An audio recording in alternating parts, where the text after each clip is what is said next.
This little clump of DNA has been floating around for 1 billion years. This tiny collection of liquids has managed to maintain its form.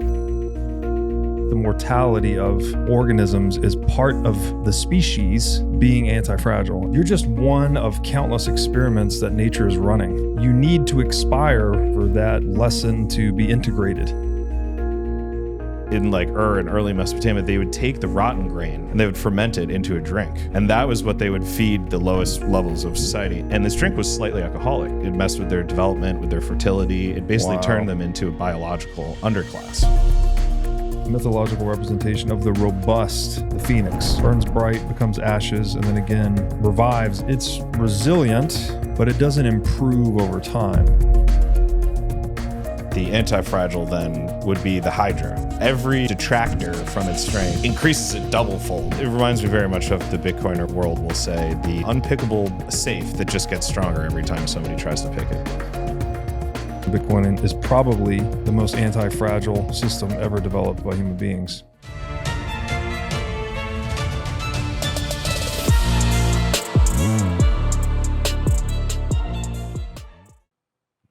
So we're going to do something a little bit different today.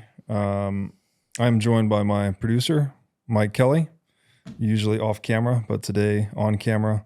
Another fellow philosopher nerd who I've recently introduced to one of my favorite books, which is this one, Nassim Taleb's Anti-Fragile. We both have a copy of it here. I don't read many books twice. This is one of a few that I have read twice, and you can tell my copy is pretty beat up. It's falling apart. Very fragile for a book called Anti-Fragile. But I thought, we were throwing around this idea of like going through some books in depth. So I just went straight to the top of the list and pulled some of my favorites. So today, that's what we're going to do. We're going to go through this book, talk about some of the ideas that are in it. Why is this useful? I mean, I think you'll quickly see that he crosses like every domain imaginable, right? From the personal to the financial to complex systems to technology. He's got a very heavy philosophical lean to a lot of his writing. So I think does a really good job handling big ideas in a beautiful way. And I really think this is one of those books, which this is an irony actually, that he is not a Bitcoiner. He's anti-Bitcoin. He used to be pro-Bitcoin. Then he got into spat with a Bitcoiner and he became anti-Bitcoin. But the irony is the ideas in this book are key to understanding the profundity of Bitcoin. Bitcoin is probably the most anti-fragile system ever developed by human beings. So with that context in mind, I'm just going to start by reading the very first words of the prologue to get us going. And this is prologue 1, How to Love the Wind. Taleb writes, quote, "Wind extinguishes a candle and energizes fire. Likewise with randomness, uncertainty, and chaos. You want to use them, not hide from them. You want to be the fire and wish for the wind. This summarizes this author's non-meek attitude to randomness and uncertainty. We just don't want to just survive uncertainty, to just about make it. We want to survive uncertainty and, in addition, like a certain class of aggressive Roman Stoics, have the last word. The mission is how to domesticate, even dominate, even conquer the unseen, the opaque, and the inexplicable.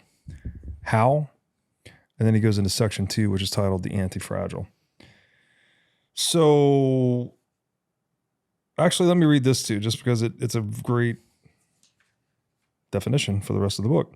Some things benefit from shocks. They thrive and grow when exposed to volatility, randomness, disorder, and stressors, and love, adventure, risk, and uncertainty. Yet, in spite of the ubiquity of the phenomenon, there is no word for the exact opposite of fragile. Let us call it anti-fragile. And then he goes on to cite a number of examples. But we'll pause there as just like an intro to this. I think the opening metaphor is pretty fantastic. He should have mentioned that he borrowed this because it is borrowed from another author. I don't recall who it is, but wind extinguishes a candle and energizes fire. It's all about the size. The original quote, I believe, is in reference to love. Oh, okay. And that Right. love, that distance is to the wind, and that love is to the flame. And then basically, if your love is small and the distance is great, it'll get blown out. Extinguished. But if the distance is great and the love is great, then it energizes just gets even stronger. Yeah, that's great. I think later in the book, he does talk about love as anti-fragile too.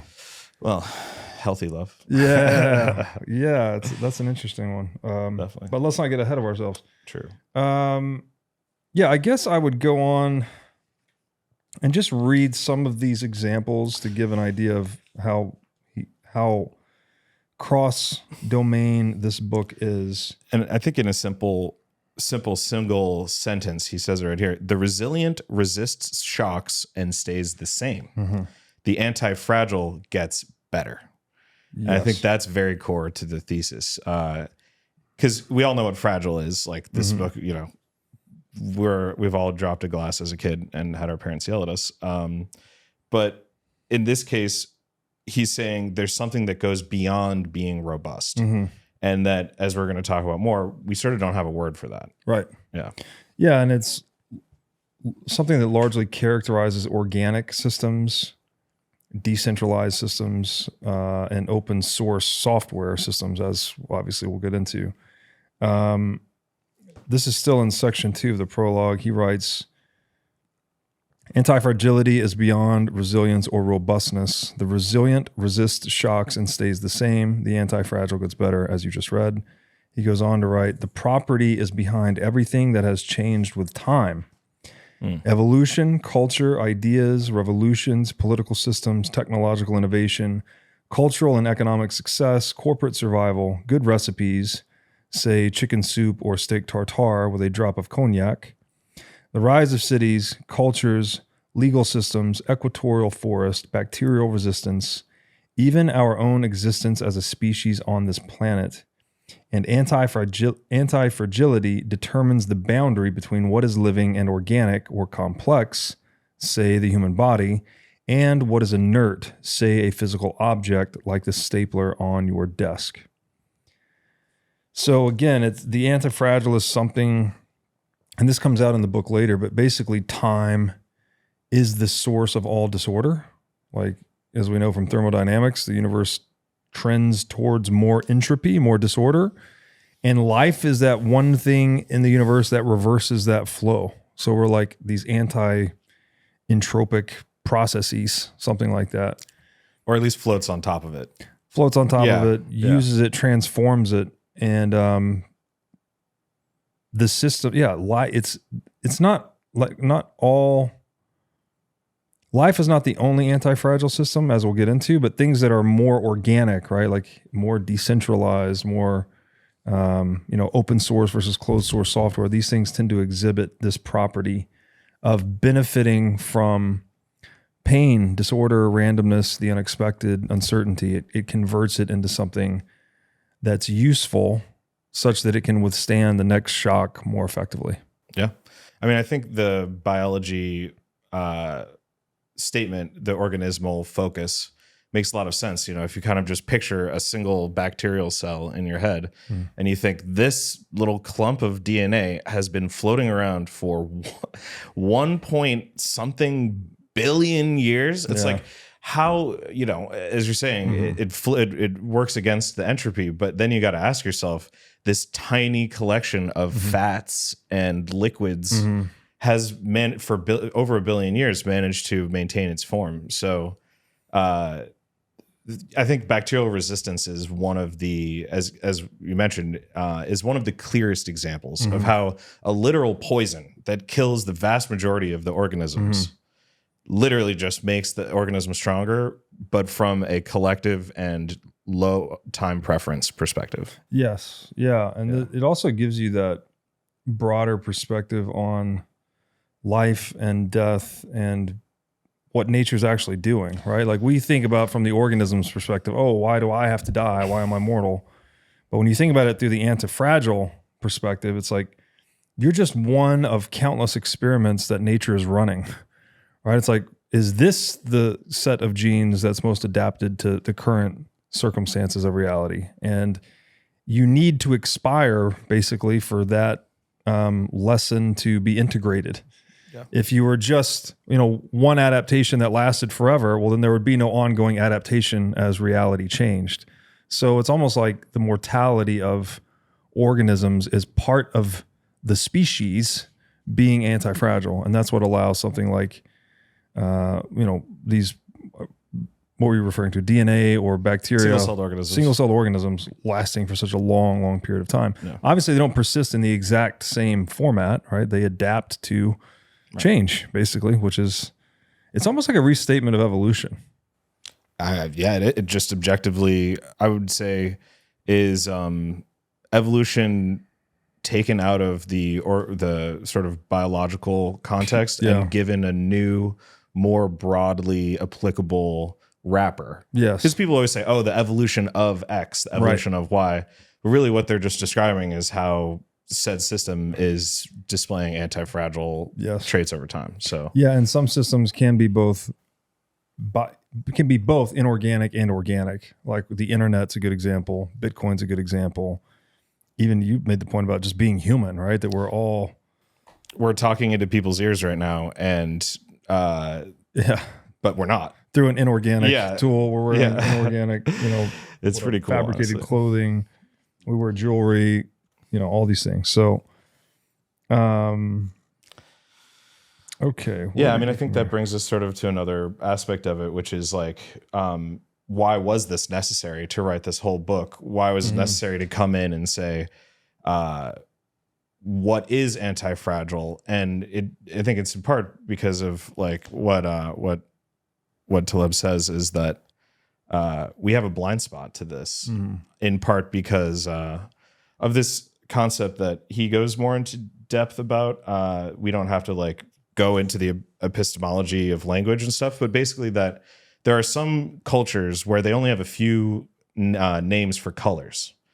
Now, when they do a color matching exercise with no names, basically everybody in the society gets them pretty much right in the same statistical deviation that people in Western society do. However, when they attach the names to the colors, they organize them differently. They organize them by name, not by color matching. And the societies with fewer names for colors had fewer organizational buckets that they put the different colors in. Interesting. So when you look at it in an objective way, you can have pattern matching, you can have objective observation, but then once you add the layer of language onto it, it creates imperfections where more or less it causes you to interact with the objective system in a sort of biased or higher level way. And what that does is it gets rid of our ability to directly interact with something. Yeah. And that's why we had to come up with a whole new word, because what was beyond robust. Yeah, we didn't really have sort of use the word organic or evolving or evolution, right?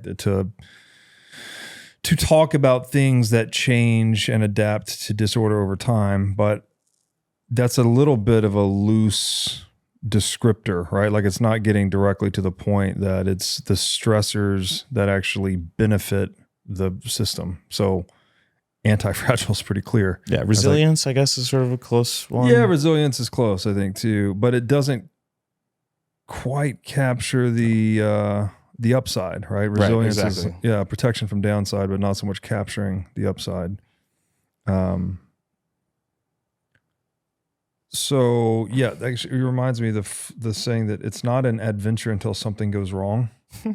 Like you don't really learn that much from winning, actually. It's kind of like if you're winning or succeeding in your aim, well then whatever you've already learned up until that point is working. Or it's working well enough to get you from A to B, whatever your goal might be. You already knew that. Exactly. So it's just more validation. It's not additional. Yeah, there's nothing accretive, right? Exactly. It's like you're just sort of reinforcing what you already know through success, but it's when you actually experience loss, catastrophe, failure, disappointment, like these things, if you process them the right way, can actually benefit you. And that's, more true for a human being than it is for a glass bottle. Right? Yeah, that's right. Glass bottle hits rock bottom, it's pretty much done. A human being can hit rock bottom and we can rebound. It's interesting though that then if there is this objective benefit, then why are we evolutionarily hardwired to avoid so much of the? I mean, I think I understand why evolutionary mismatch with our current environment, because our evolutionary environment just provided us with these stressors naturally. Yeah, there were So more than the enough. desire to avoid them was healthy. Yes, But now we have none. yeah, that's or true. very few. That's true. So the desire to avoid them then simply reinforces the atrophic effect of the vacuum. Of, Yeah. So we have to seek it out.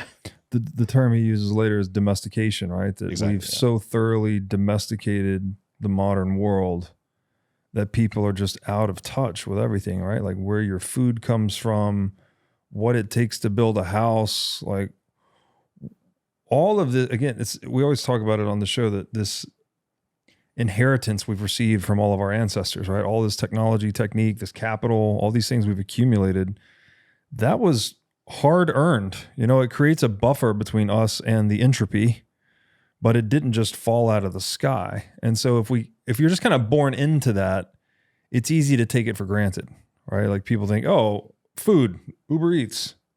It's like, do you have any idea how many things are going on in the background to make that possible? And someone, 10,000 years ago, like they're so far removed from that reality, it's not even imaginable. And so he does get a lot into that, right? That we've fragilized ourselves. The deprivation of anti-fragility. Yeah. Yes. Yeah. Which is it's a weird thing, right? Because in an attempt to remove the stressors or dampen the stressors, which is kind of normal, right? You want to live and flourish and all these things. You want to have that buffer against the uncertainty, but if you create too much of a buffer and you never have any uncertainty or adversity, it just softens you. You become like a caged lion or something. Addicted to gambling. I think you could look at so many of the just sort of like low level, sort of like simple day-to-day life issues that people do wind up having. One of my favorite quotes is, again, I'm like you, I can't attribute any of these quotes. We gave up on but attribution. It was one that really stuck with me and said, happiness is not the absence of problems, but the reasonable capacity to address them. Interesting. That's fantastic. And that's definitely relevant to antifragility for sure. Yeah, we are load-bearing creatures, right? Again, through the lens of evolution, we've been solving problems for as long as we have existed. And so if all of the sudden in the span of one or a few lifetimes, we remove so many problems, then we're kind of evolutionarily adrift or something like that. Like the things that immediately come to mind are like opiate addiction. There's an opiate crisis. People are addicted to fast food. People are alcoholics. There's like all of these, even kind of the casual dating world to some extent, where people just don't get married, don't have kids, and they just follow that Peter Pan path forever. It's this addiction to like convenience. And I guess it comes with its own stressors in the long run, but they're very different, right? Like you eat a bunch of fast food, you'll feel good for 20 years. And then in year 21, you're going to have I don't think diabetes. You feel good for 20 minutes after whatever. eating it. You're right. You're right. It feels good as you're eating it. And then afterwards you're like, whoa, what did I do? You have no energy. It changes the trajectory of your whole day. Yeah. And so you condition yourself to that, right? And then people get addicted to it and they eat it all the time. Why am I so depressed? It's like, sir. The farm at Okefenokee is a revolutionary new regenerative agricultural community.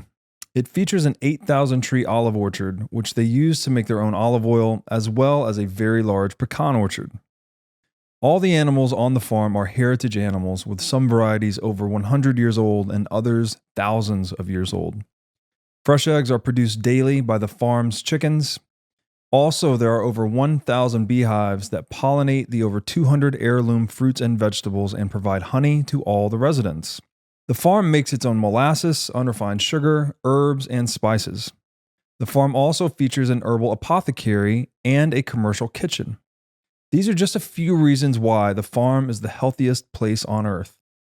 To learn more about the healthiest place on earth, go to okefarm.com and use discount code BREEDLOVE for $21,000 off custom cabin pricing. Again, to learn more about the farm at Okefenokee, go to okefarm.com and be sure to tell them I sent you. iCoin Technology has released a slick new hardware wallet. It looks like a mini iPhone with a high-res 3-inch touchscreen and camera on it. The device has no Wi-Fi, no cellular connection, and no GPS. It is an air-gapped hardware wallet which uses QR codes and a camera to communicate with the Bitcoin network. It has a built-in camera which is required for air-gap operation, and it has an optional Bluetooth compatibility. It's really a brand new user interface and user experience for a Bitcoin hardware wallet. iCoin makes self-custody accessible, easy to use, and non-intimidating. It even comes with an optional custom iCoin thermal printer so you can print out the private key and its associated QR code when you're setting up the wallet. This makes setup quick and simple. Also, it is easy to restore the wallet just by reading the seed phrase QR code with the wallet camera. And as we always talk about on this show, the only way you can truly own your Bitcoin is by having it in self-custody. So you need a device like the iCoin wallet to truly own your Bitcoin. So go to iCointechnology.com/breedlove today for 30% off the purchase of this sleek new hardware wallet. Again, that's iCointechnology.com/breedlove. All right, so I'll read another. Oh, actually, we should hit this let's first. at least define. Yeah, because he gives these very useful mythological references for the triad being the fragile, the robust, and the anti-fragile. So, yeah, basically, the fragile's pretty straightforward. He uses the mythological example of the sword of Damocles. There's a small story behind this that I don't recall, but basically there's a guy with a sword hanging over his head that's suspended by a camel hair. And so if there's even the slightest perturbation in the room or shock, then that hair is going to break and the sword's going to fall on his head. yeah. He's given a choice of like extreme wealth. He can basically stay at a feast table for the rest of his life. But the one catch is that above his head is this. You just so the wealth, all of this material sort of satisfaction of what comes from hard work, it doesn't matter because a single tiny unpredictable variable can cause the weakness in the whole system to remove you from it, at which point the material doesn't really matter. Relevant anymore. Exactly. Yeah. So just a very subtle shock to that room, and this guy is in pieces, basically. And it loses everything. Yeah. Yeah. So that's the fragile, the sword of dangling over the head of Damocles. Then there's the mythological representation of the robust, which is one that's pretty popular, I think. The phoenix, the phoenix that burns and then it eventually becomes ashes, burns bright, becomes ashes, and then again revives itself from its own ashes, basically. Yeah. So it's resilient because it dies and is reborn, but it doesn't improve over time. It just sort of... It's static. Yeah, it's a static cycle, right? It dies and it burns, it dies, turns to ashes, and repeats the cycle. Doesn't really gain from disorder. And then, the anti-fragile then would be the Hydra, which is in response to adversity, i.e. getting one of its heads cut off. Now there are two heads instead of one head. So every single sort of detractor from its strength increases it double fold. So it reminds me very much of you guys in the Bitcoiner world will say the unpickable safe that just gets stronger every time somebody tries to pick it. Yeah. The analogy to Bitcoin being a safe or a vault that gets harder to crack the more money you store in it, because the purchasing power of the Bitcoin network grows, it simultaneously becomes more secure. So that's, it's anti-fragile in that way, basically. I mean, that's an interesting one, actually. Because I don't know that's so much of a stressor per se, but we'll get into like volatility and how Bitcoin experiences price discovery. There's also he gives in the central triad graph, and maybe we can put it on the screen, but he also has a bunch of other examples just to sort of like hammer home the point and how you can look at it from different ways. And one under errors is pretty I think illustrative, and basically you can think about it like you're a coder and you're getting bugs or errors from your code. A fragile coder will get upset and hate the mistake and emotionally stop working on the code. A robust coder will say, okay, this is information. I'm going to log every time there's an error. And then an anti-fragile coder would say, I'm looking for the bugs. In fact, I love it every time that I come across a bug, because that means that in the future, these small mistakes, I'll have the knowledge to not make them in the first place. So I think just as far as like taking it from the ancient with sort of Damocles to the modern, you can see just how vast this idea is. That's a great one too, because that has to do with the minimization of ego, right? The fragile coder is the one whose ego or whatever is hurt every time he has an error. But the anti-fragile guy is like, no, I'm just here to learn. So every time there's an error, that's a learning opportunity. And you want to embrace that because that's literally the only way you get better. Yeah, loving it even. It's, the whole idea of winning or learning. You know, you're not losing technically if you're learning from your mistakes. You're only losing if you don't learn from your mistakes, basically. If only it were so easy to have the presence of mind, right? That is one way we do talk about anti-fragility. It's like, you know, learn from your mistakes. If you don't learn from your mistakes, then that's a problem, basically. That's almost the definition of being fragile. Yeah. And I think in a way, part of why people are so pissed when other people just can't do that is because of another thing that Taleb talks about. This is in the prologue back on page 5, but he says it's upside at the expense of others. Oh, right. Yeah. So basically when somebody sees somebody who is fragile, who's not able to more or less carry their own weight by doing the thing, which is learning how to learn, they see it as objectively a drag because there's externalities to this person's lack of basically accountability. I mean, I don't want to be like so harsh because there are people who have different types of minds. Like I have a friend who's an incredible chess player, like genuine, literally put my cast irons in the dishwasher several times. Yeah. And I still love him, but I recognize that, you know, there's different types of brains out there. Yeah. So, for sure. But there is also a cut through component, right? Because if you're talking about a sports team, you get cut. And the guy is, you know, whatever, you know, he's the running back that's not getting any positive yardage. Well, at some point he gets cut, right? It's if he's not adapting to, there's a goal, right? It's move the football into the end zone. And if someone's defeating you in the attainment of your goal, right, the linebackers or whoever is stopping you every play, if you don't adapt to that and find a way to shake them, juke them, jump them, whatever it is running backs do, well, then eventually you're going to get cut, right? Because you're not basically serving the evolution of that team towards its goal. And there are people who are not putting those numbers up, but integrate with the team in other ways. Yeah.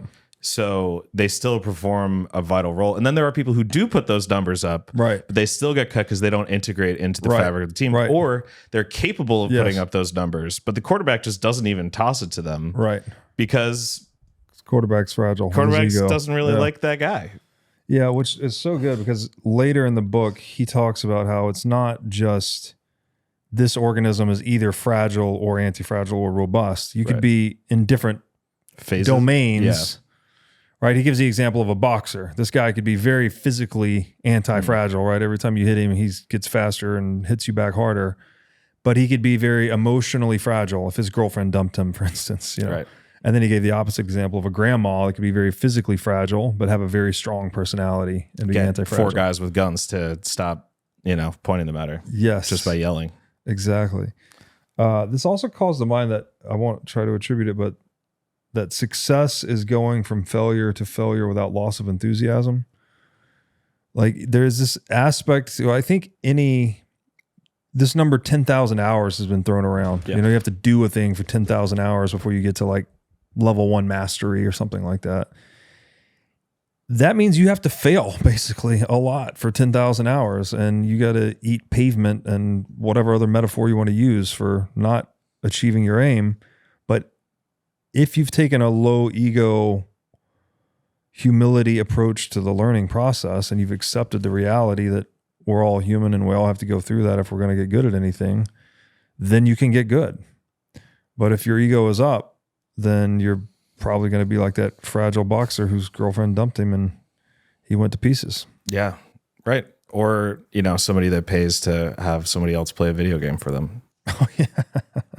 No names, not mentioning any names. Nice job. So this is getting into the skin in the game Yes. notion, which I think we could definitely. Yeah, that's related, very tightly related, right? And so, I mean, the way I like, he gives lots of examples. He has a whole book, by the way, by the title, Skin in the Game. It's also very good. Yeah. Also very good. I would describe as skin in the game as basically when decision making and risk taking are married, right? So if I put my capital at risk in a business, and if it does well, I get the reward. If it fails, I suffer the consequences. In a world with a, centralized state, I will still get that reward, but I'm only going to get like 50% of it. And I'm going to have to give away 50%. And if it goes to 0, you don't really get any benefit. Like people would say you could deduct it against your taxes, but that's basically deducting it against an existing liability. So it's not much of a benefit. True. I mean, until you get to a certain size then, and like with the development of the vaccines, how they were able to basically make public the expense of producing it, but then privatize all of the profits. Yeah. And that comes from central. Yeah, which is super fragile, right? Like you're privatizing gain and socializing loss. And that's definitely a recipe for disaster. By the way, that's what money printing does. Right. Privatizes gain, socializes loss. That's what bailouts do. That's what taxation does. Pandemics do. It's pretty much been the game for. I mean, I think you could sort of say that goes back to agricultural resource hoarding in the very beginning, because you're saying, I'm going to get to be in charge of the granary that everybody put grain into. I'm never going to go hungry, me personally. Yeah. But it's very possible. So my sort of upside is unlimited. I have access. I got the key to the granary. Me personally, I have it all. Yeah. So then you can publicize the loss, and whenever there's not quite enough calories to go around the community, you get to choose who doesn't eat. Yeah. Picking winners and losers. Yeah. And not to, go too off track, but actually back during this time, they would take in early Mesopotamia, they would take the rotten grain and they would ferment it into a drink. And that was what they would feed the lowest levels of society. And this drink was slightly alcoholic. And they would feed it to them from a young age. It messed with their development, with their fertility. It basically turned them into a biological underclass. Wow. And the way that they figured it out is actually really interesting. Yeah, there's pottery, there's some ephemera, there's some, middens and stuff but actually it's in the genetics. It's that there was literally in one generation or a couple generations, the number of Y chromosomes went from several hundred to 6.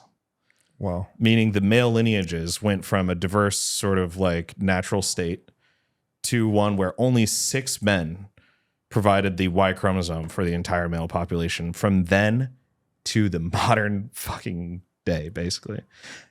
Was that across all of the population? No, just the localized. Okay. Localized. No. There's a lot more than 6 Y chromosome lineages. But yeah, so that means that they were just weeding out the weaker men and only the stronger men pass on their genes, or what is that? It wasn't, I don't think it was quite so simple as strong and weak in that particular. I would say it was self-interested versus pluralistic, and the pluralistic people got fucked because their first response would not be to resort to violence. It would be to say, hey, it doesn't matter how big and strong you are. If your disposition, I would say it was really more of a dispositional, circumstantial sort of, what the English did with the starvation in Ireland. You can sort of, it doesn't matter if you are the strongest physically fit person. Yeah. If the power structures decide that they want to rob you of what makes you strong, food, then your genetics basically don't mean shit. Right. Okay. Yeah, I was, when you were describing the underclass, like I was visualizing like the physically dominant people feeding the food that they didn't want. That is what it turned into eventually. Yeah. Okay. But those people, a lot of it had to do with circumstance in the very beginning. Now, you could argue the deterministic aspect of maybe those lineages were in power because they had certain traits that the other ones didn't. But I do feel like at a certain point, once lineage gets long enough, it's like you're just rolling the dice. And at that point, they have a lot of the sort of material inertia from the previous generations, not necessarily the genetic trait. Because by that point, 5 generations later, you've inserted, unless you're inbreeding, and we also know that's not very good either. That's probably part of the story too, somewhere. Right. Forget multivitamins and other supplements. Animal organs are the most nutrient-dense foods on the planet. You can get 100 times more nutrients from organs than you can from muscle meats. But the problem with eating organs is that they are difficult to find in stores, they are difficult to prepare, and even when they are prepared well, they often don't taste great. Thankfully, Heart and Soil Supplements has made consuming organ meats so much easier by providing powderized organs in capsule form. Organ meats include everything your body needs to thrive: vitamins, minerals, peptides, proteins, and growth factors. This is why organ meats were the most prized foods for our ancestors. Fortunately for us, Heart and Soil makes these treasured foods easily accessible. So go to heartandsoil.co today and use discount code BREEDLOVE to get started on your journey to optimal health and vitality. Again, that's heartandsoil.co, discount code BREEDLOVE. Have you ever wanted to start a business in the Bitcoin space? If so, then the Wolf Startup Accelerator could be for you. Wolf is the first startup accelerator dedicated exclusively to businesses developing in the Bitcoin Lightning Network. 4 times each year, Wolf brings teams from around the world to New York City to work with like-minded entrepreneurs, pushing the boundaries of what's possible with Bitcoin and Lightning.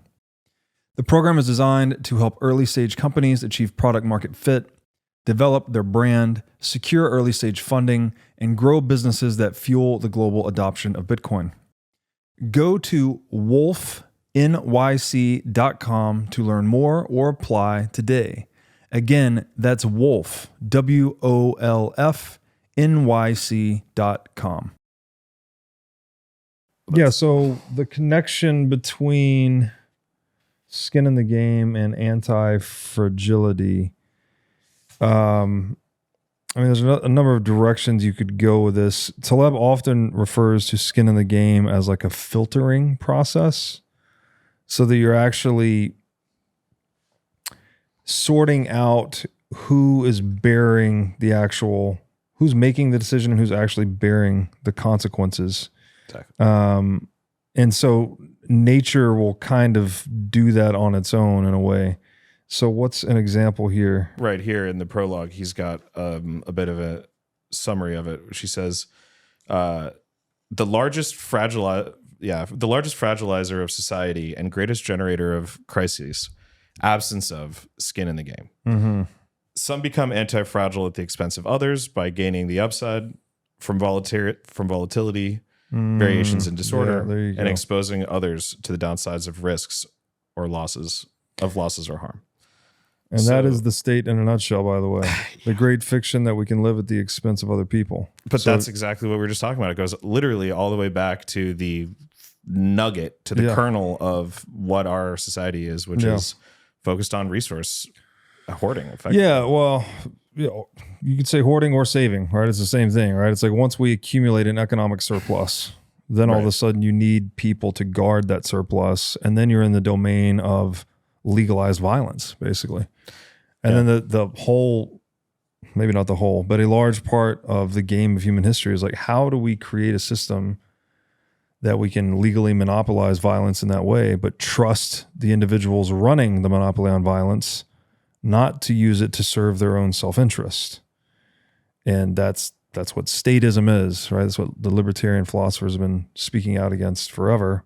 And it's the thing we're still trapped in, right? Like, we still think politicians and statists and bureaucrats somehow have a divine privilege. Maybe we don't think it, but it is embodied in our institutional structures that certain people have the capacity to control others. And he has a good line in that. He says, I'm on page 5, if about everything top-down fragilizes and blocks anti-fragility and growth, everything bottom-up thrives under the right amount of stress and disorder. The process of discovery or innovation or technological progress itself depends on anti-fragile tinkering, aggressive risk-bearing rather than formal education. So he beats up a lot in this book on what he calls the fragilistas, which are like the university-educated Keynesian economists. There's like his primary example. These people that think, all of the complexity of the world is reducible to their Excel spreadsheet model. Yeah. Yeah. I went to a liberal arts college, and I just remember thinking that so many of the professors were basically people that had been allowed to be cultivated into a way that would just simply not function in society. Like, and as much as I want to just have a knee-jerk negative reaction to that, I do think that, at least as far as the goal of gaining knowledge is concerned, there is some value to say there are certain types of people that would not typically fit into our economic structure. But that doesn't mean that they don't have insight or they don't have the capacity to add to our knowledge. So as you're saying, this is a spectrum. Yeah. It's not necessarily fragile or anti-fragile. Fragile systems can have larger implications towards the anti-fragility of the overall system. Yeah. So it's just saying, Yeah, and I think trust me, I hate academia as much as anybody, but also without academia, we wouldn't have this book. So academia used to be a really great thing. I don't think it's academia per se that's bad. It's fiat academia. Crony it's been corrupted through the corruption of money like everything else. Surprise, surprise. Yeah. I mean, actually, even if you go to Eric Weinstein's podcast, The Portal, episode 1, where he's talking to Peter Thiel, they talk about this very thing, that something went off the rails in academic progress in the 1970s, early 1970s, but they couldn't identify what it was. And I know so many Bitcoiners just screaming during that podcast, like, what happened in 1971, dude? We went off the gold standard. And it may sound like a tenuous link, but then if you actually study... what happened? What major thing could have possibly... they talk about like progress in physics halted, and they talk about this whole like malaise of academic progress across the spectrum that somehow started for some unknown reason in the early 1970s. I'm like, how does Peter Thiel and Eric Weinstein not understand this? I think it has to do with this blind spot. Yeah, maybe. It really is, because especially how the generation and self-replication of knowledge works, the people who are going to be at the top, they're going to be the people who can integrate their understanding of systems best with the knowledge that the system is trying to reproduce itself within. And if they can organize themselves to perfectly fit within that, then they get to determine how it's reproduced, and thus internalize and put themselves into it, and put their interpretation of the reproduction of the knowledge into its reproduction, and therefore gain power. Yeah. So it doesn't surprise me necessarily that somebody at that high level of operating within the system would too share its blind spots. Yeah, that makes sense. And I think that It's keeping them from seeing it. If anything. Yeah, well, it's an echo chamber, right? You kind of get into a academic niche where everyone's reinforcing. If you're the top dog, right? And I'm Richard Dawkins, and I wrote the book on mimetic theory, whatever this thing is. Then you're surrounded by. I mean, you do get challenged, but what is it about fiat academia that's driving it? It's because the research that's being funded. It used to be real science is about truth discovery. It's like, let's fund research and figure out how the world really works so we can create things to adapt to it better. It was anti-fragile, pretty anti-fragile. It was anti-fragile. Yeah. But then once you introduce money printing and centralization, all of a sudden it's like, no. We need big pharma to have a very specific outcome to market this drug. And so academia is no longer about truth discovery. You know what it is? It goes back to that difference between art and propaganda we talked about in the last episode. Like science is an art, right? It's literally the state of the art. That's what we call it. State of the art, scientific progress. But if you put that into a centralized money printing system, it becomes not about it. It becomes art, it becomes propaganda. You have a predetermined outcome. Like I need the research report to say X so I can sell people these pills and I can deliver fiat shareholder value and outperform inflation. Jesus. So I want to go. He has God.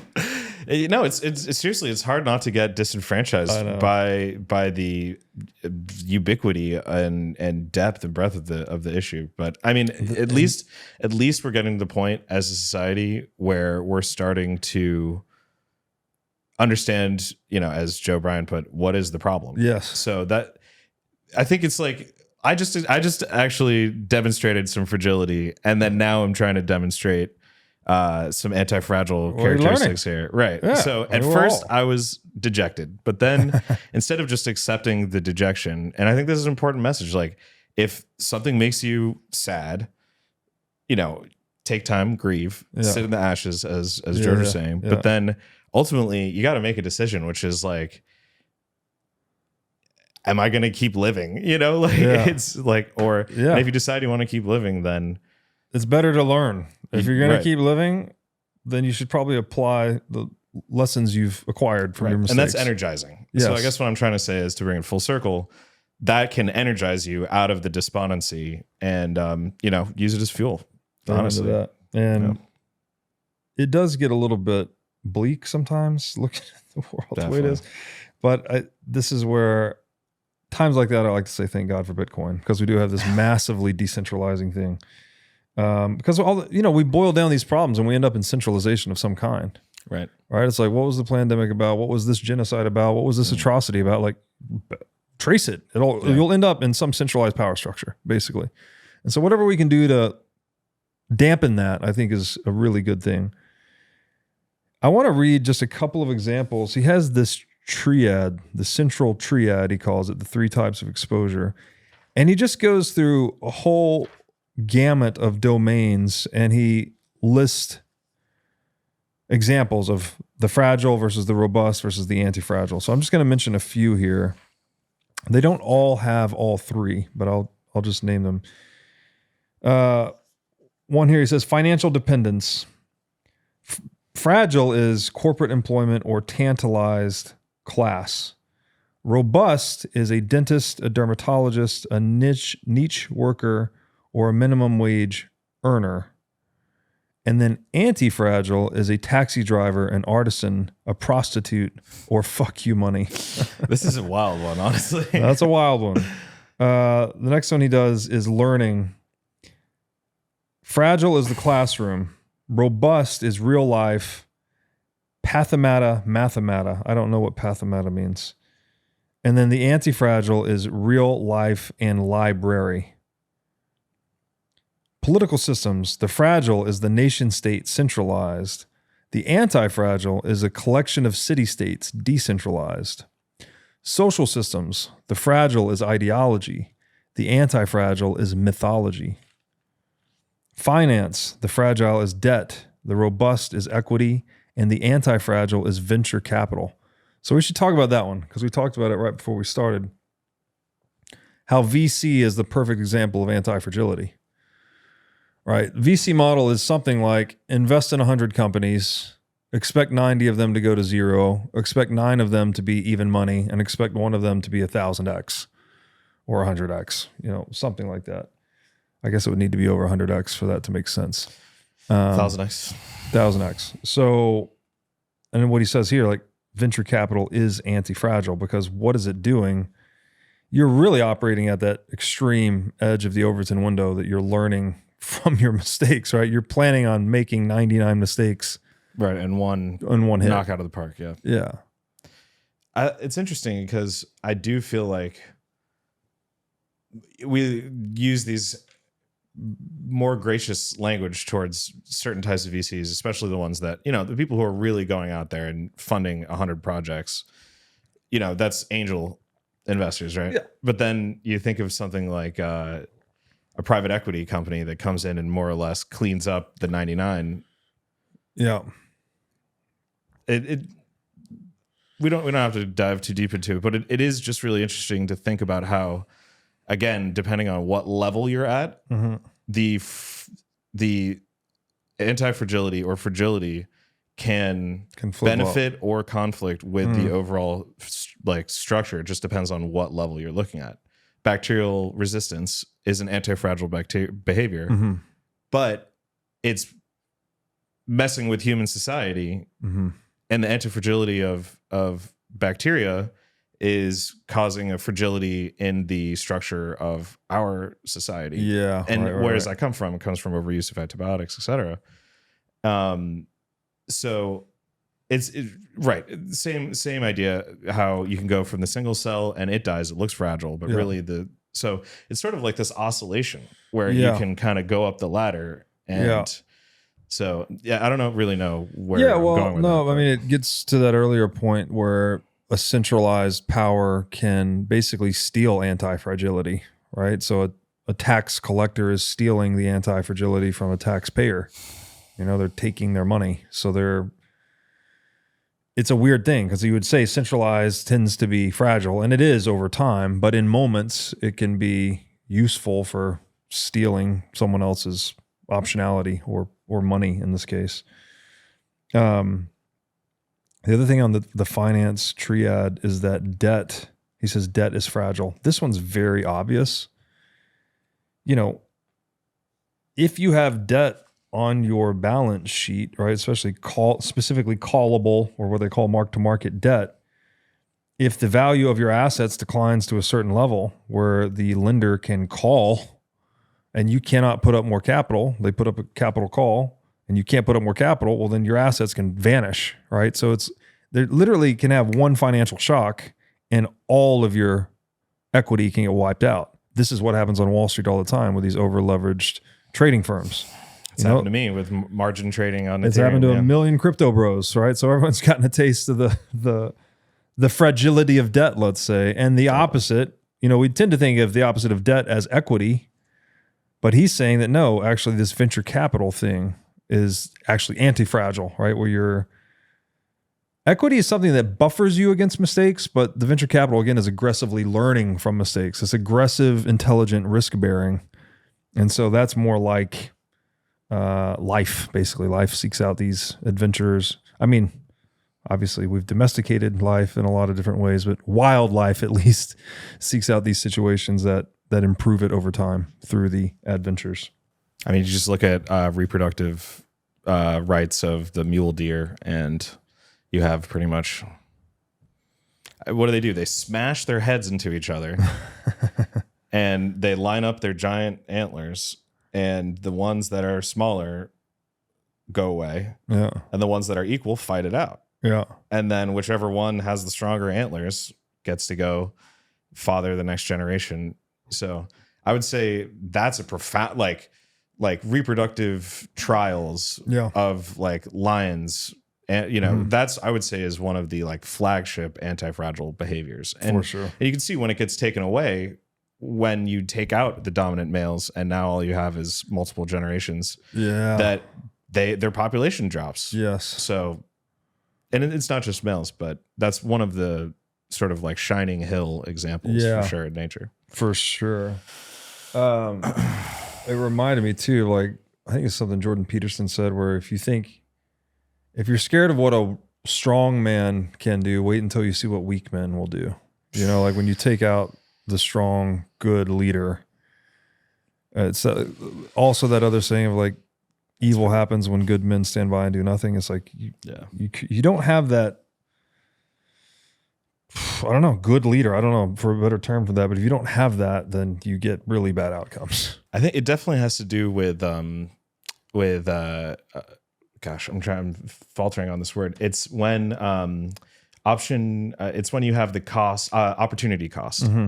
So I think it comes down to opportunity cost in a way, because you want to occupy that opportunity with somebody that is going to make, in general, the more altruistic decision. Right. Because the opportunity comes at a cost. Yeah. And if somebody goes in there and makes the wrong decision, they're spending the time, money that would have been spent on a different opportunity. Different bet, yeah. So, different opportunity, yeah. Yeah, I mean, the philosopher king and creating societies around cultivating philosopher kings. Yeah. You can see where that would be. That's fairly anti-fragile. Yes. Yeah. Yeah, and he goes into that actually, the Roman Stoics and how anti-fragile they were. Much later in the book. The last one I'll mention, the Triad. I just think it's funny. This is in the domain of education. The fragile is the soccer mom. The robust is street life. The anti-fragile is barbell, parental, library, and street fights. He goes so crazy with these examples. So I think what he's referring to there on barbell is the barbell strategy, which is something he talks about much later in the book. Instead of taking exposure to like middle of the road bets, he suggests taking one extremely risky position and one extremely conservative position.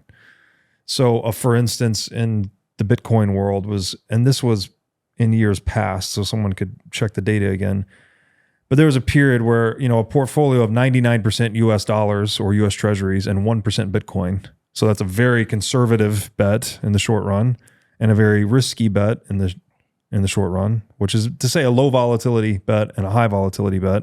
That portfolio outperformed everything. You know, like all the other 60-40 portfolios, blah, blah, blah. Obviously it doesn't outperform 2% Bitcoin or more, but as far as having a very safe, it has a very high Sharpe ratio, which is basically a risk-adjusted rate of return. Right. And so that is a modern example of Taleb's barbell strategy in finance. In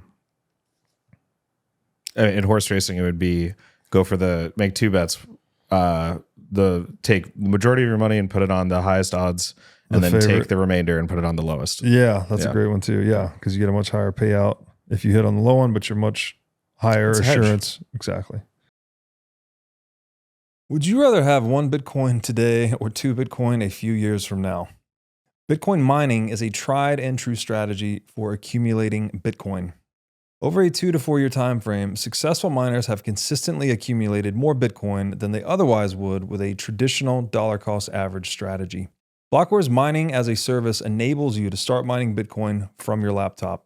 Blockware handles everything from securing the miners to sourcing low-cost power to configuring the mining pool. They do it all. Plus, with Blockware's one-of-a-kind mining marketplace, you can buy and sell live Bitcoin miners with just a few strokes of the keyboard. In this marketplace, buyers get to purchase live machines at vetted facilities, enabling them to mine with zero lead time. And sellers get the opportunity to liquidate their machines and hosting contracts at will. This means you can mine Bitcoin with zero long-term commitment and high liquidity on your mining rigs. Blockware will even cover your miner's energy bill for the first week of each of your mining rigs when you sign up at mining.blockwaresolutions.com/breedlove. Again, that's 1 free week of Bitcoin mining at mining.blockwaresolutions.com/breedlove. Bitcoin custody is evolving. Both self-custody and single third-party custody come with significant risk and trade-offs. OnRamp is pioneering a new standard, multi-institution custody, which eliminates single points of failure, adding fault tolerance and redundancy to your setup. OnRamp secures your Bitcoin in a segregated cold storage multi-key vault guarded by 3 independent institutional-grade custodians.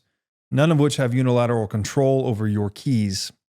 Your funds are fully auditable on chain, cannot be rehypothecated, and can only move or be withdrawn at your explicit direction. Multi-institution custody removes the technical, mental, and physical burdens of private key management, providing unparalleled peace of mind for you and your loved ones. Bitcoin is money, and as the price continues to appreciate, OnRamp helps you seamlessly tap into financial services like trading, inheritance, insurance, loans, IRAs, and more, all without compromising on security or accessibility. Schedule a consultation with the OnRamp team to learn more at onrampbitcoin.com/breedlove. Again, that's onrampbitcoin.com/breedlove. Okay, that's the prologue. It turns the world into a zoo. You know, like, and we see that with zoo animals, that if you take away, you know, they're fed, they're sheltered, they've got all their needs met, but you've seen those, like, what is it, bears and tigers, they'll just kind of pace. It's so sad, honestly. Yeah. Because everything they're evolved to deal with, they're being deprived of. You know, it's a fish out of water kind of thing. Yeah. I mean, it's so ironic to me that humans have, in following our evolutionary path, created an environment that is so perfectly in line with what the ideal environment that our brain was always trying to make nature into is, that we went full circle and now it's actually bad for us again. 100%. Food production per capita is a great example. Like the struggle across all of human history was like, how do we find enough food to feed all these people? And now it's how do we find enough fucks? To feed everybody, because we have the food. It's just there's we the scarcity exploded of food caring. production, but obviously we've compromised the quality, at least in the United States, a lot. Yeah. And so now people, you know, it's more likely to be metabolic disease and obesity and all these other things. Like that's a bigger risk now than starvation, I think. At least in the developed world. Implications of obesity, heart disease is the number one cause of death in the United States. Yeah. So it's a weird thing. We pursue what we think is going to make us more anti-fragile or more robust, I guess, at least. And then it ends up fragilizing us. Yeah, and I think that's where these rungs come in, because it was anti-fragile behavior until it reached a certain amount of inertia, and now it's fragile behavior again. Right. It's also the unknowns, right? Because we're like, okay, let's spray all the crops with glyphosate. That's great. It lets us grow more. Well, and we think, that's great. Yeah. We increased crop yields this year. But what we don't see is the 30-year cancer epidemic it's creating. You know what I mean? And so it's always these unforeseen consequences. The ecological implications of now you have all of the pollinators that once, Oh, yeah. So, I mean, and again, I think a lot of it is when humans try to force outcomes. And like you're talking with the pharmaceutical industry, and it's almost like us saying, we know better. Yeah. And enforcing ego. But as we've discussed, ego is one of the most fragile aspects. Yeah. So it also comes down to optionality, because it removes all optionality from the dynamic. It's just, I will be doing this. Right. I don't care about anything else. Exactly. Let's say between when you made that decision and when you have to actually put it into practice, the world has changed. Yes. If you remain static in that way, you will absolutely deviating from reality. You're right. It's just delusion in a way. Yes. But I feel like, again, God, this is such an endless topic. Again, that is anti-fragile behavior in the right context. In the short run. Yeah. Yeah. It doesn't persist over time, but you can see the allure in the short run. Also, as you're describing that, like, that is the crux of the centralizing process, right? Like when one person says, you're going to do this or else, that's fiat, basically. Do this or else. And fiat, like, let it be. Yeah. But to decree. To decree, right? To say, do this. Is this. Yeah, you're right. The original words were from God, right? Fiat lux, let there be light. He spoke all creation into existence. Typically when I invoke, and Bitcoiners in general invoke fiat, we're talking about when man is pretending to be God by trying to say, do this, speak a thing into existence, right? Fiat currency is an obvious example. There's also fiat regulation, where laws are literally just someone had an opinion that they signed into law and now threaten you to adhere to it and conform to it, comply with it. And if you don't do that, then the threat of force will be used against you, versus organic legal discovery, which is you see people resolving disputes over eons and you extract out the principles that work. That's not fiat, whereas fiat law is, the opinion. It's the top-down, bottom-up difference. Top-down, bottom-up again. And I think with bottom-up, it requires observation. And George was saying this earlier, to just be. Yeah. To escape outside of your ego, to stop projecting what you believe the emergent system structure to be onto it, and simply let it emerge. Yes. And observe the emerging dynamics as they happen. Curiosity is an aspect of humility. You cannot learn what you think you already know. So if you're just saying, this is the way we're doing it, it's the only way we're going to do it. And it's a weird one, though. It's subtle, right? Because how do we raise our children? That's what we do. You have your children and you're telling them what to do, right? Yeah. And you're doing it with a good intention, hopefully. But you're transferring all your blind spots because you can't teach them what you don't know. Exactly. But hopefully it's like you're cultivating them in that way. Like I don't want to use the word coercion, but it is basically. It's parental control. Parents do that all the time. Eat your vegetables or you're not getting dessert. Exactly. Yeah. Right. But the aim of a good parent, at least, is to build your child into a rational adult, to set them free into the world and hopefully make them as anti-fragile as possible. Yeah. I mean, this goes back to, again, I feel like we both need like a binder with all of the references. There's somebody who was trying to study the rise of Nazi Germany, and they basically said that it went back to an extremely popular child psychologist who in the 20s was telling parents, he had all these crazy, like effed up ideas about how to raise kids. And he was basically telling parents that how they need to raise their kids is to be completely deferent to authority. And that it was 20 something years later. Wow. That you had this entire generation of people who were raised with this guy's philosophy. So the person who made put together the research, and I forget the name of the book, but he basically said, my conclusion then is that if you want to raise your child properly, you basically will never tell them what to do, but you will give them the means to create their own structure of decision-making.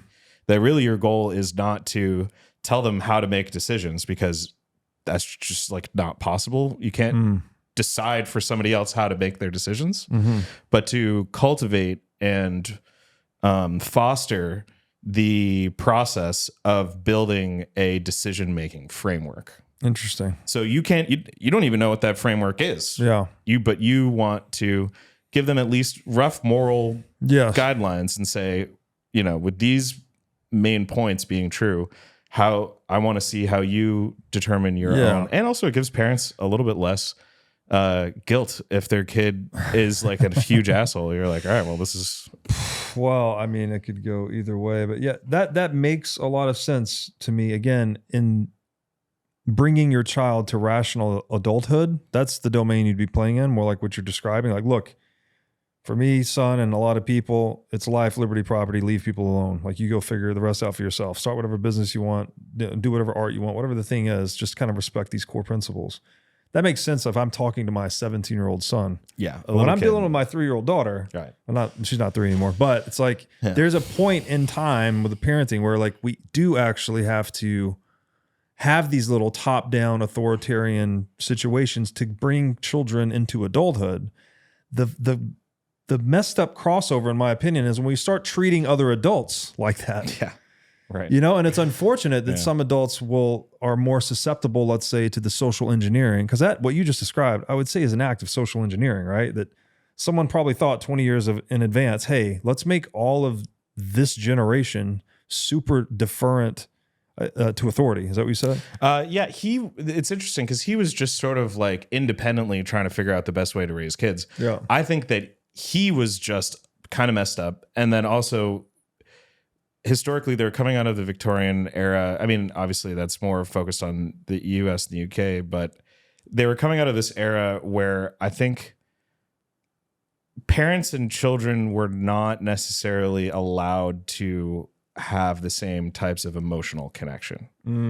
You know, there was this very, very like austerity. Right. And so they were transferring out of this age of austerity and into one of emotional awareness, but through the lens of people who were raised by emotionally austere people. So this guy, I think, was just particularly a little messed up. I mean, he was like the guy that invented tying your kid to the bed, or he even made these like metal like structures that you would like tie your kid to. Okay. Because he had so he had all of these like really extreme takes. You know what's so crazy is one of his other books is The Bed of Procrustes. I think I'm saying it correctly. Like Procrustean. Yeah, and that's exactly what it is. Being tied to a bed. Like Procrustes is too big for the bed, so they cut his legs off basically. And that's the Procrustean bed is you're trying to fit a Procrustean decision, right? Yeah, you're trying to fit the organic reality to your frame, basically. Yeah. And so in so doing, distorting organic reality. It's kind of the metaphor. Goes back to our evolutionary mismatch. But so you're saying an austere generation, this is 20 years before the rise of Hitler? So the people who raised them. So we're in that gap between Nazis and sort of like, this is where my lack of real historical knowledge is, but basically the end of the 20th century, you sort of have all of these massive cultural revolutionary things happening. And you go from a group of people who basically raised their kids with an extreme emotional austerity to now there sort of being a little bit more liberalism in society, and people now care and acknowledge their child's emotions, but they don't necessarily know how to come to those emotions from a emotionally complete place. They are themselves the product of an austere childhood. Yeah. So just because they know they have to address the emotional needs of their child doesn't mean that they know how to address them properly. And this guy is the perfect example of this, because how he decided to respond to the emotional needs of the child now that they're acknowledged is to repress them. Interesting. Which is the exact opposite of the biological reality. Yeah, exactly. And more or less writ large, you know, you can't, obviously there's so many different factors, but as to why the German people were so ready. Yeah. It was in part due to literal childhood conditioning. Social engineering from the cradle, so to speak. Yeah. And he was just his main thing was crime, weirdly. Yeah. He was like, let's raise people who won't commit crimes. So here's the other connection that I wanted to draw out is like that generation was austere because they had a hyperinflated currency. The Weimar Republic had a hyperinflated currency. Those are the ashes from which Hitler rose. So I guess they were going through the hyperinflation in those 20 years prior. I'd have to look at the charts, but I think there's a reason perhaps that emotional austerity. Control. Whoa. Well, there's a lot of economic scarcity. Things are uncertain. You got to get super, caveman-like almost to survive in those conditions. And so emotional austerity would be an emergent property of financial austerity that results from the money printing and the collapse of the currency. And the rise of criminality. And the rise of a strong man to dominate the nation. Literally, and it's such like a kind of sad but twisted way to respond to that, just to say, let's lock down the emotional outcry of any resistance to the austerity. Right, because when you're in extreme survival mode, let's face facts, right? If you're stripped naked, thrown in the jungle, and, you're going to just be doing whatever you can to survive. You're not going to sit there and listen to someone's sob story. Like, there's this sort of brutal nature to scarcity and our behavior, right? If scarcity gets acute, well, then we go into survival mode. We go into the reptilian brain and just start surviving. And so, that dynamic's older than multicellular organisms. Exactly. It goes back to when we were, Yes, exactly. But again, that's another weird, because you had the centralization of the currency lead to a hyperinflation, but then there was still this act of social engineering occurring while the currency was inflating. So that was also a problem of the centralization, presumably. Yeah, I mean, I think how else could you have distribution on that, right? Like whoever controlled the media or well, the state had to be popular. He got super popular among parents. But I feel like the state would have to fan the flames on that, or at least facilitate the printing of it, the distribution of it. Yeah. How else? Because this is Taught in pre-internet. schools. This I is don't know. pre-internet when Yeah. the states do control media, right? I mean, I think there was, if I remember correctly from the book, there was some kind of like youth issue. And I think that is probably what's most connected to what you're talking about, is that the laissez-faire sort of constant profit-seeking behavior associated with devaluation of currency. So there is sort of clockwork orange. Like in my head when I was reading it, I was like, oh, this is kind of like a clockwork orange youth situation. Yeah. And this one guy, you know, all of the new parents were really upset. They're like, I don't want my kid to like grow up and be like this. And this guy entered into the narrative at that time and said, this is how you raise your kids to not be like those degenerate,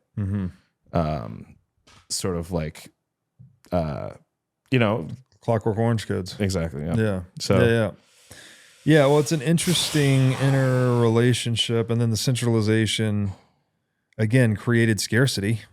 And then the scarcity made people emotionally austere. And then the emotional austerity opened them up to further centralization, right? By in control of a strongman. So it's this idea of virtuous or vicious feedback loops. right. And they become vulnerable to the same people that are putting them in this situation, acknowledging the outcome and then taking advantage of it. Yeah. Yeah. It's manufactured vulnerability to this God, of meat grinder. It's a great basically. example though, where studying books like this, where we can start to get our language around these complexities of reality, what could help the next generation be inoculated against that bullshit, right? Absolutely. Like they could know, Yeah, that's a really good sound point. money matters, decentralization matters, do not centralize decision making. Make sure that all decision making is bound up with risk taking. You know, don't privatize gain and socialize loss. That's what I think the real value of this is. Like Awareness. Like we've been kind of the victims of a very complex adaptive system that is reality for a long time, but now our scientific vernacular is starting to catch up with those systems. So we can sort of describe their behavior in a way that's useful for, as this book does, right? Capture the upside, but limit the downside.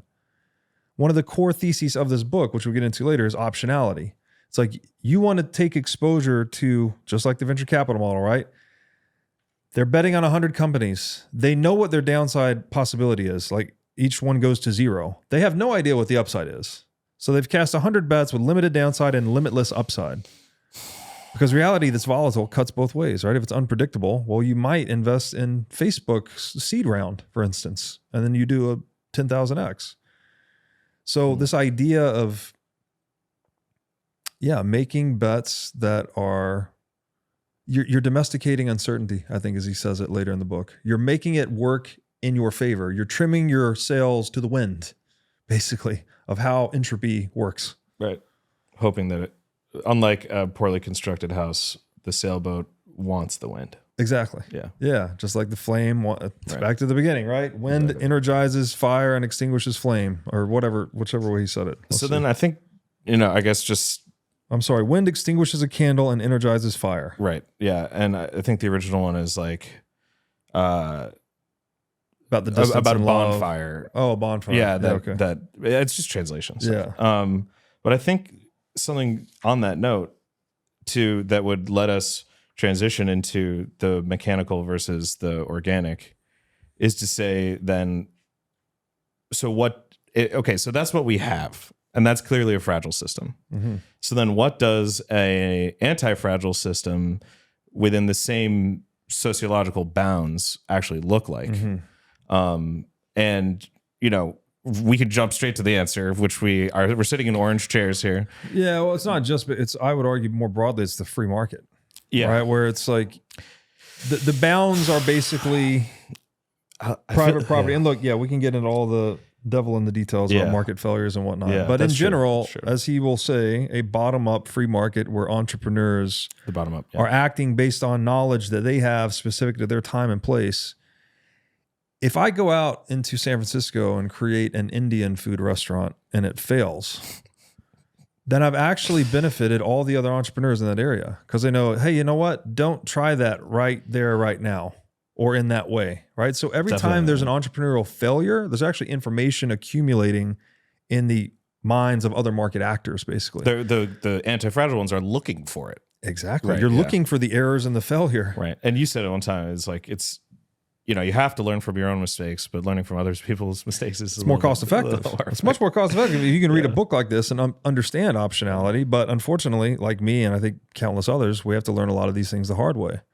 The only reason I've taken a lot of the things in this book so seriously is because I have done the reverse, basically. Right. You've bottom upped it. I've had, even taken limited upside things with more, I don't know if it was unlimited downside, but more downside than I initially anticipated. Like I've seen those things play out in my own life, both personally and professionally. So when you feel that pain, you start to take these ideas much more seriously and realize that you're not the only one that's been dealing with this.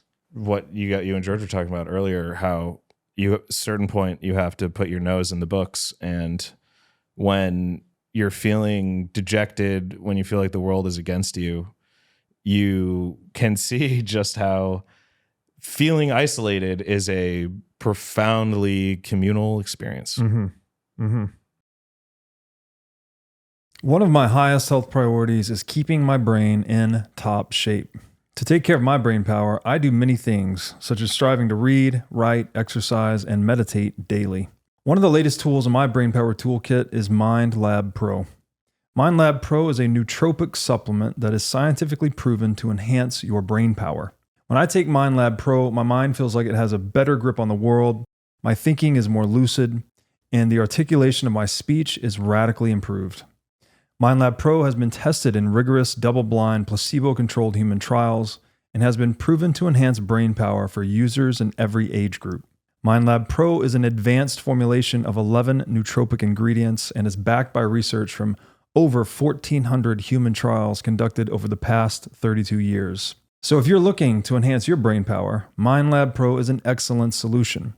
Go to mindlabpro.com/breedlove to start enhancing your brain power today. Again, that's mindlabpro.com/breedlove. If you're listening to this podcast, you probably get it. You get that Bitcoin upends everything that state-sponsored schools teach us about money. For those who get the importance of Bitcoin, it is important that we have a smart way to buy and hold Bitcoin. My friends at Coinbits, the oldest Bitcoin-only exchange in the United States, have pioneered the concept of roundups, which converts your spare change into Bitcoin. Simply connect your credit or debit cards, and your usual purchases are rounded up to the nearest dollar, letting you stack sats on every purchase without even thinking about it. Coinbits also provides a terrific self-custody experience.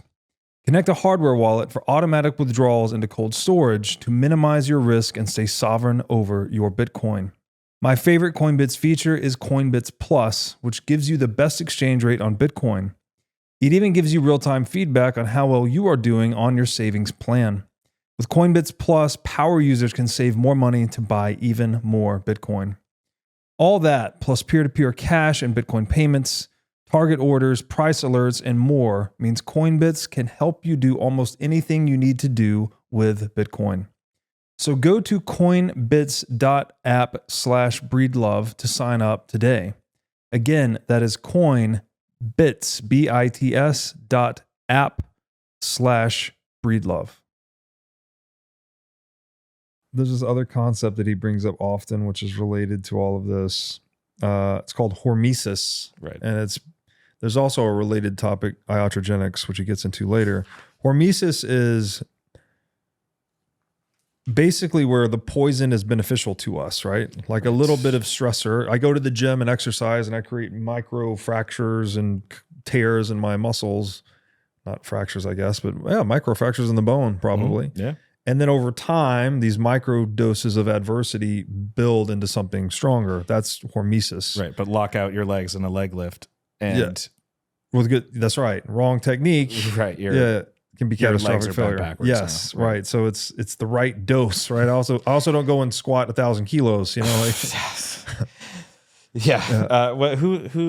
It's there's the Greek, the pledge that all doctors make. What is it? The Hippocratic Oath. Yeah. So first, do no harm. Who the guy's actually? Is it Hippocrates or I don't know. It's Anyway, Hippocratic, Hippocrates. But and I'm probably misattributing this too, and he might be attributing it from an Egyptian person or something. But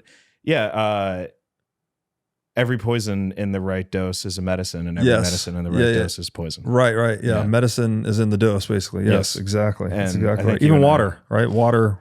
Well, there's water poisoning. You drink too much water too fast, you're dead. Yeah, you don't have enough salt in your blood now, and your heart won't beat. Yeah. Crazy. Yeah, that's super quick aside. There's a guy who died from drinking only light beer instead of water. And he actually died not because of the alcohol, but because his blood ran out of salt. Wow. So even beer. So drink your electrolytes. So if you put electrolytes in the light beer. Yeah. Which is somewhat related That's anti-fragile. That's anti-fragile. Electrolyte beer.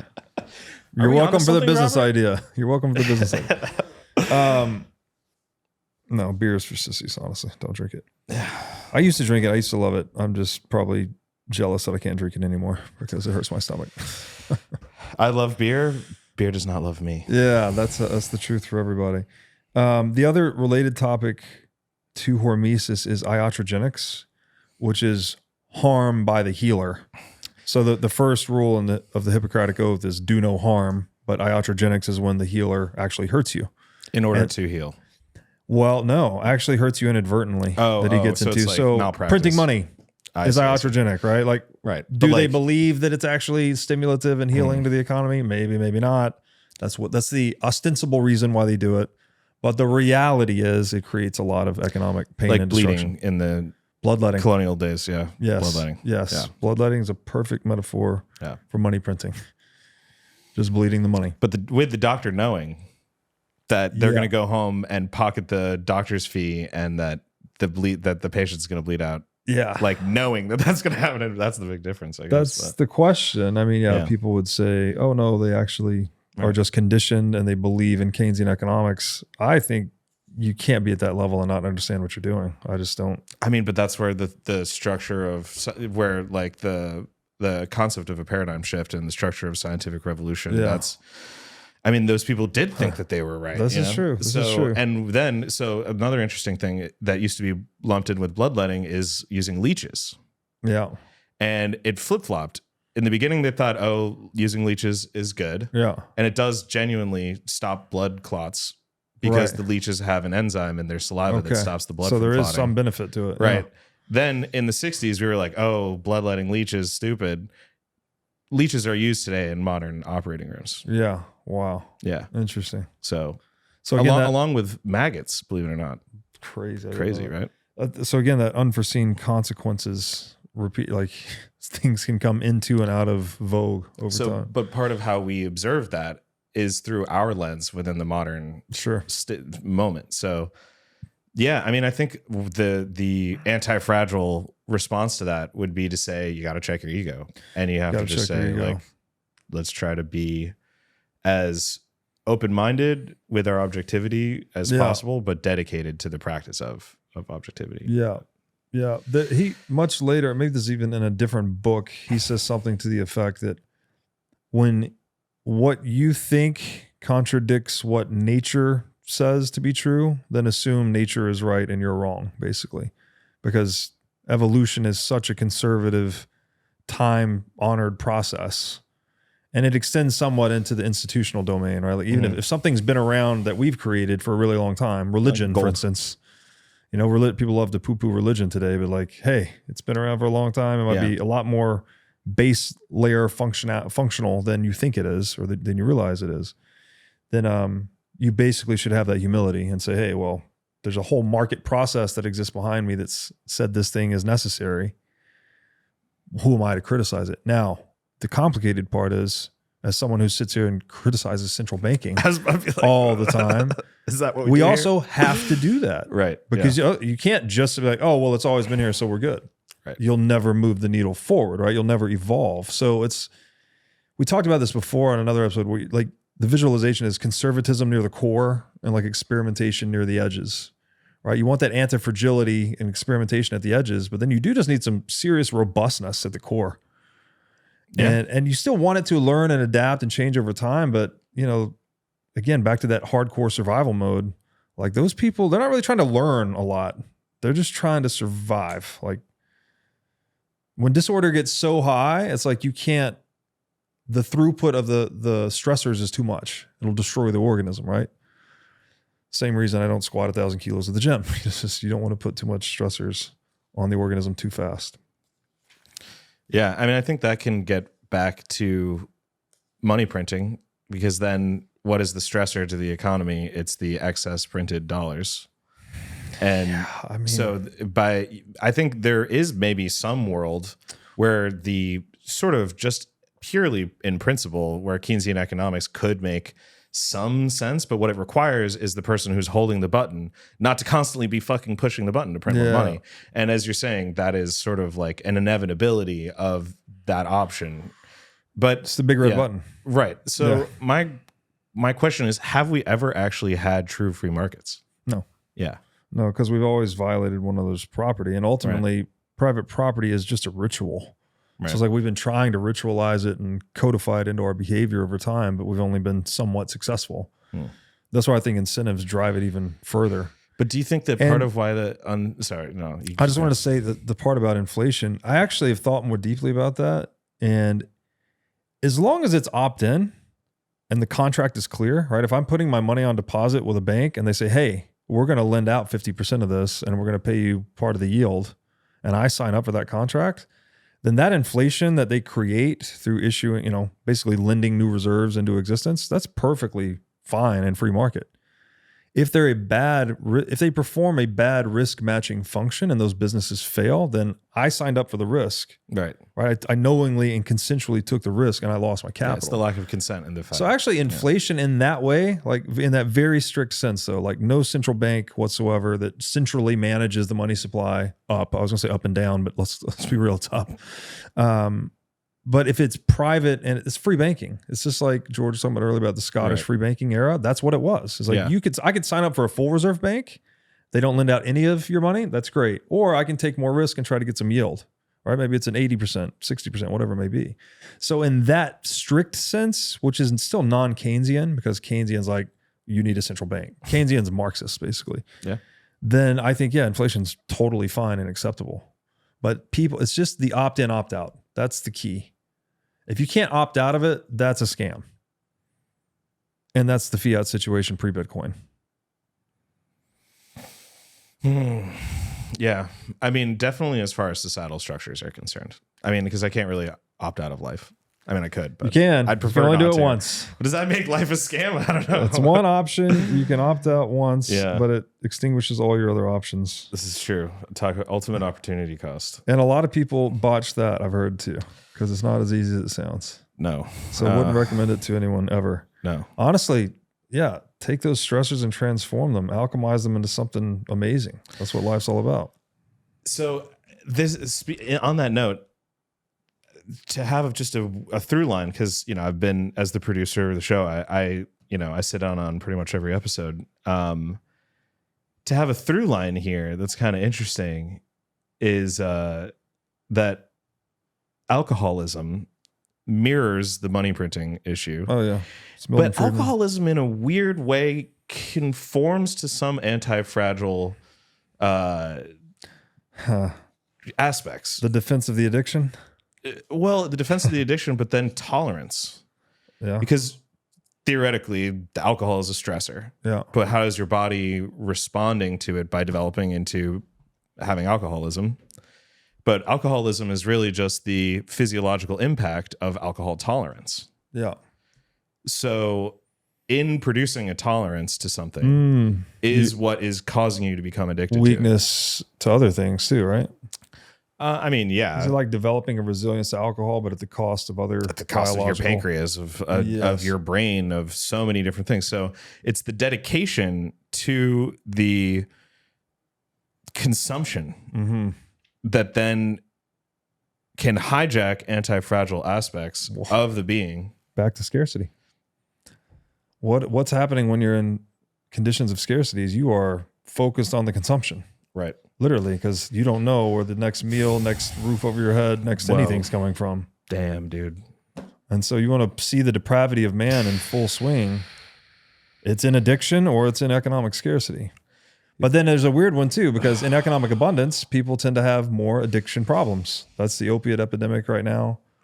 Now you could argue I that's I don't think the opioid epidemic is coming from abundance. I think you were right on the could money with the argue that's scarcity. it's a Because it's not fiat necessarily problem. scarcity of material; it's scarcity of meaningful ways to contribute to society. It's like and it's an abundance of these drugs being forced on populations too. Well, You know what I mean? Like, yeah, that's what I mean. We have no shortage of the material here. Like, there's not scarcity of Tylenol 1 or whatever. Yeah. Like the mix of codeine and Tylenol. Or Vicodin, there's a bunch of Vicodins. yeah. So yeah, it's that Thanks, abundance. Eli Lilly. Yeah. I was just reminded of that Joe Rogan podcast.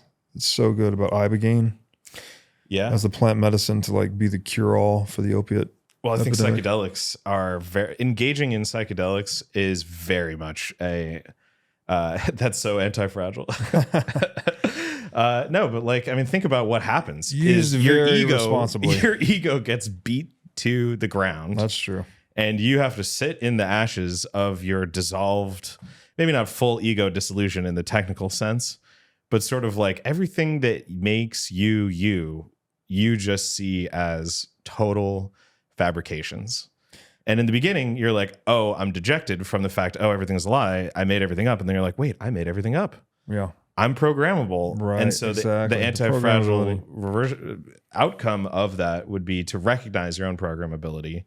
To the fragile outcome of that would be to say, I am Despairing worth at being nothing. programmable. Worth nothing. It's all a lie. Yeah. Yeah. What's the philosophy where you don't believe in it? Nihilism. Nihilism. It's nihilist. Yeah. I'm so glad you said that, because that is like, I feel like one of the core messages I want to get out on this show is that realization. Like, just realize that you're programmable. And then I feel like, I don't know if everyone responds this way, but for me, my realization as it dawned on me, it makes me want to take more and more responsibility for that programming. Like, I want to be very discerning about what I read and what I spend my time doing and who I interact with. Yeah, because it's not optional. It's happening no matter what. Yeah, I mean, Like, it's gonna happen. again, it's optional. You could opt out, but Either don't do it's that. intentional or it's like there is. I don't think either. Aside from extreme self-harm or whatever, you're either gonna get programmed, Yes. or you can intentionally program yourself. Yes. And it's interesting because even if you think you're intentionally programming yourself, that's only the parts of the street that are under the street light. Exactly. That's what we can see. Yes. So we might as well at least cling to Yes. what we can have as self-observations.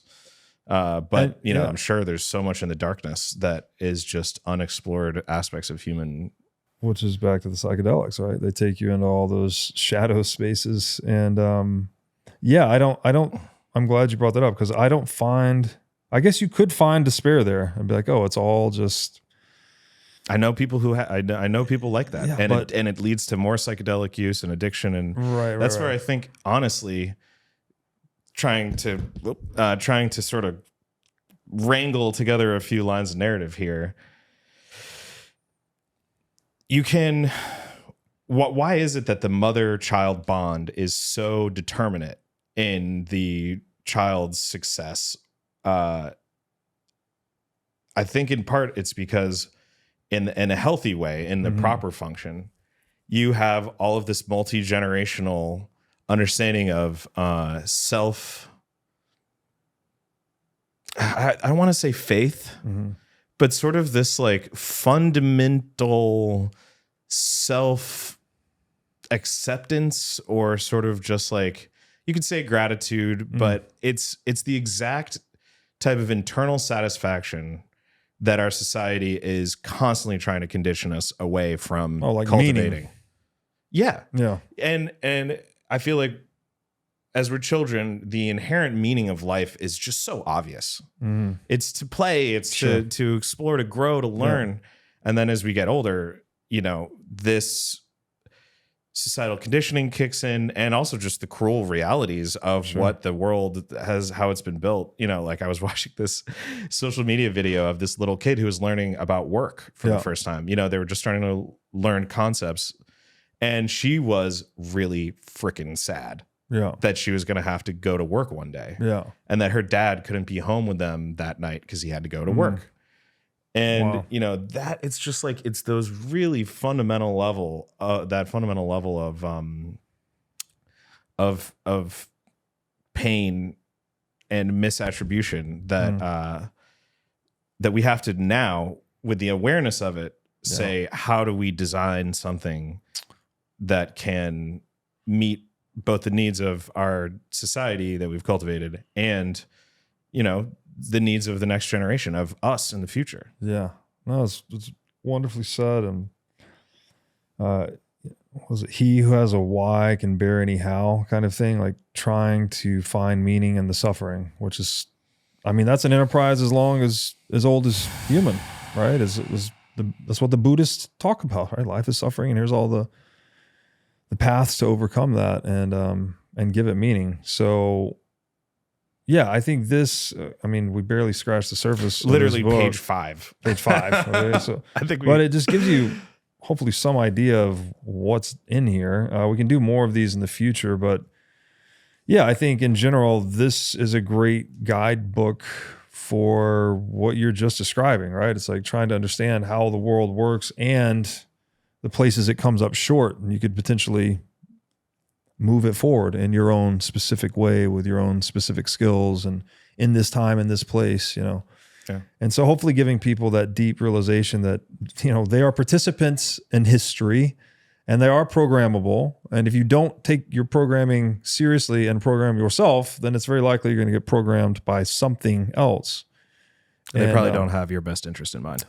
Yeah, you know, if you don't write your own story, you'll be written into someone else's kind of thing. So yeah. Yeah, I hope this book gives people language around that topic so we can, you know, put a dent in the universe. Yeah, and you know, monetary systems, it's an extremely important part of it, but it is still just one part of it. Yeah, and it's the blood, basically. Yeah. Cool. Yeah, there's a lot of organs, a lot of places to explore, but when the blood's corrupt, don't be surprised to see corruption show up everywhere else. Amen to that. Well, thank you, Robert, for experimenting in this format with me, and I hope that people are into it and that they check out the book. Yeah, thank you. And I think we'll do more of these. Yeah, there's a lot. I'm looking forward to it for sure. Cool. Thanks, Robert. Thanks for watching. If you enjoyed this episode, click here to find more just like it, and here to find our most recent episode. Also, make sure to like this video to help shine light on the corruption of money. And be sure to subscribe to this channel to stay connected.